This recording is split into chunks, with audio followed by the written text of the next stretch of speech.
Did you know that self-care for men starts with accountability? Dad, this is the one. I could hear my heart pound as I stood over the most beautiful thing that I'd ever seen. That's right. He and we were looking at my brand new Ford Mustang. Oh, she was beautiful. Black on the inside and painted black on the outside to match. Oh, and her seats, they smelled like heaven.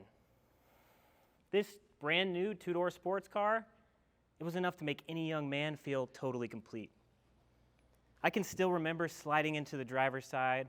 I'd click the seatbelt with one hand and press that push to start with the other. All at once, that engine would vibrate and roar, sending shivers right up my spine. I can still remember the first day I pulled off the lot. Putting in drive, it made me feel like a genuine king. You see, at 22 years old, what else would I want? I mean, do you remember your first time behind the wheel? Well, when I got Black Beauty, nothing else could compare. Now, my dad, he did warn me of the accountability that came along with it, but I heard that a little more quiet than I heard myself speeding down the street like I own the city. Surely, I'm thinking, this is self-care, doing whatever I want, whenever I felt like it. Eventually, though, as the months rolled on and more car payments came due, I started to realize self-care wasn't just doing whatever you felt like. Has anyone in here ever opened up a bill and thought to themselves, ugh, what did I do? That was me. Starting to feel drained from working 60 hours a week. Now getting behind the wheel of Black Beauty felt less like self-care and more like a cage. Feeling trapped, that was my new normal.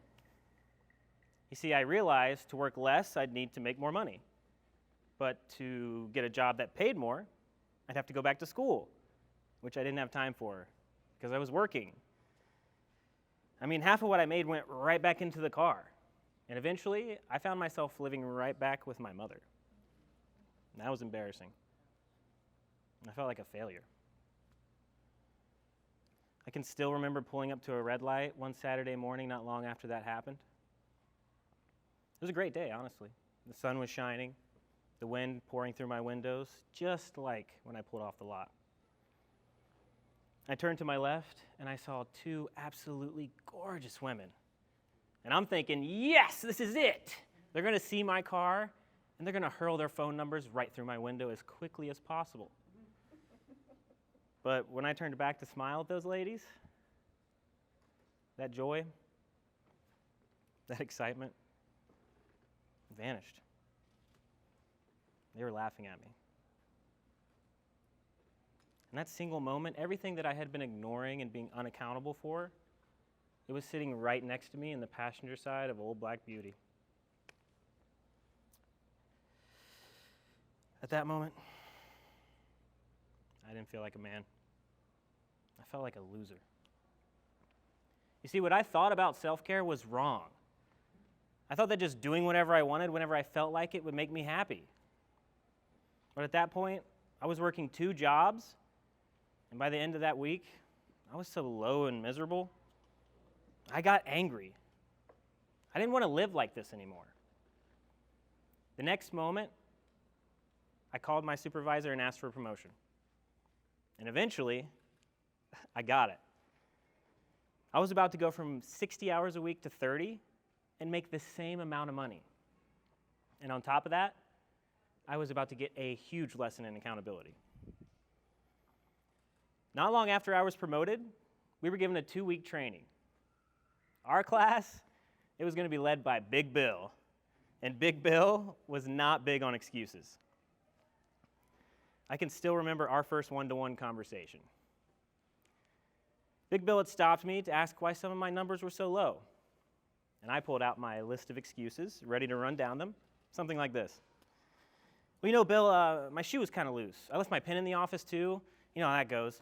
And my people showed up late, and they keep having to get water. Imagine that. It's so hot, right? Stop. Big Bill cut right in. He said, "Son, you've got 2 ears and 1 mouth for a reason. You should shut up and listen more." And that turned out to be wisdom. That night, we started our training by going through the core values of our company's founder. These core values had kept our company alive for 100 years before I got there. And Big Bill was going to task us with reading and reporting on one the next day. Can anyone guess what my word was? Accountability. That's right.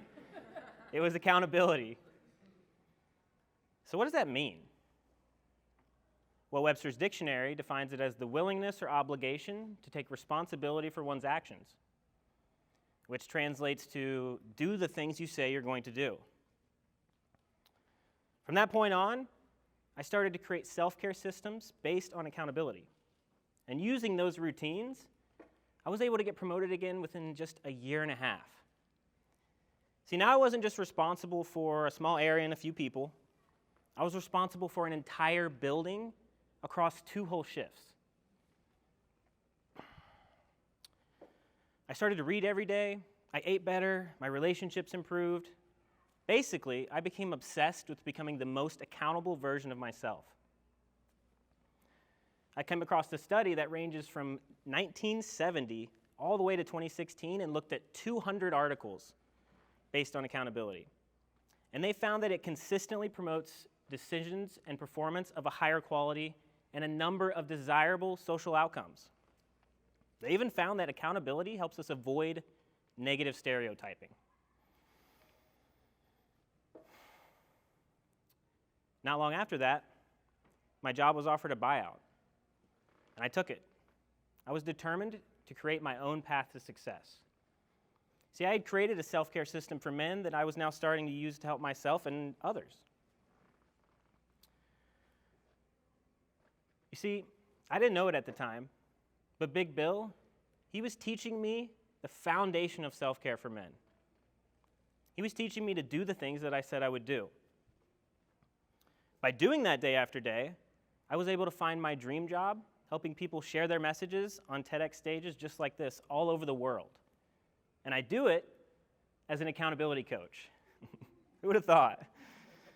You see, we can all use these simple ideas of accountability to start to create momentum and then eventually success in our lives. If we're able to master accountability, then we can do whatever we want. The road to that life, it's paved by your ability to remain consistently accountable to doing the things that you say you will. See, accountability, it's not just a way to reach our goals, it's the foundation of self-care. So Brad, what's the first thing we need to do to create accountability and self-care? Simple. We're going to pick one thing, and we're going to be accountable to doing it for the next 7 days. You're going to write it in your journal, plop it on your calendar, and commit to getting it done. And once we're able to build up self-care through accountability, we can aim our vision at those big goals that light us up with excitement, and we can reach them. See, each of us has our own path to that fulfilling life. It all starts by becoming accountable. Imagine a world where men are not just accountable to themselves, they're accountable to all their responsibilities too. Help me create that world. And like Socrates said, let he who would move the world first move himself. Thank you.